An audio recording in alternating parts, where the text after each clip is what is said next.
একদিন হঠাৎ করে আমার পেয়ারা নবী দুই হাতটা দুই দিকে মেলে বলছে, ডান হাত জান্নাতে যাবে, বাম হাত জাহান্নামে যাবে। কারা জান্নাতে যেতে চাও সাহাবারা? আমার ডান হাত ধরো। সবাই হুমড়ি খেয়ে এসে ডান হাতটা ধরলো, আর বাম হাতটা আবু বকর সিদ্দিক আর বেলালে হাফসি এসে ধরে ফেললো।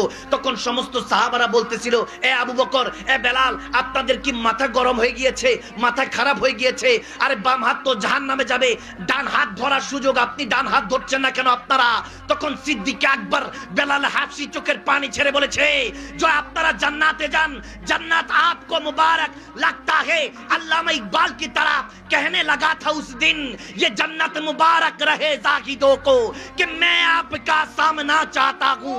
মনে হয় ওদিন সিদ্দিক আকবর আবু বকর সিদ্দিক আর বেলাল হাফসি বলেছিল, আমার নবীর বাম হাত যদি জাহান্নামে যায়, আমি আবু বকর সিদ্দিক, আমরা বেলাল হাফসি জাহান্নামে যেতেও রাজি আছি। কারণ আমার নবীর বাম হাত কখনো জাহান্নামে যাবে না, বরং নবীর জাররা জাররা নিসবতের কারণে জান্নাতে যাবে। আজকে মনে হইতেছে সিলেটের সরজমিনের মধ্যে এমন একটা মেলা, আশিকদের মেলা লেগেছে। আজকে যদি আমার নবী ডাক দিয়ে বলতো কোন জায়গায় যাবি, তখন নবীর কদম ধরে বলতাম, নবী যেখানে আপনি সেখানে আমরা যাব। ঠিক কি না বলো? আল্লাহ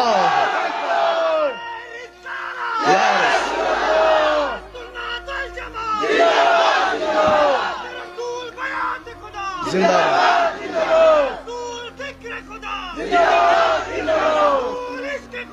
জিন্দাবাদ। কষ্ট হচ্ছে, কষ্ট হচ্ছে, কষ্ট হচ্ছে। নবীজি রোজাতে যাবি কে ও আশিকেরা, নবীজি রোজাতে যাবি কে? যেতে রাজি আসিনি।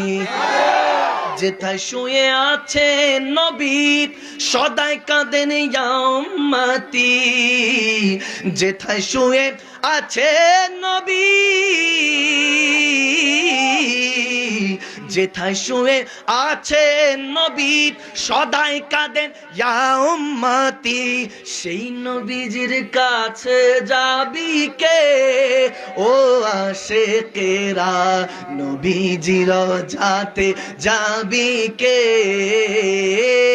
নবীজির রোজাতে যাবি কে ও আশিকেরা, নবীজির রোজাতে। উম্মতের দরদি নবী, কোরআন হাদিস খুঁজে পাবি। ঠিক না? উম্মতের দরদি নবী, উম্মতের দরদি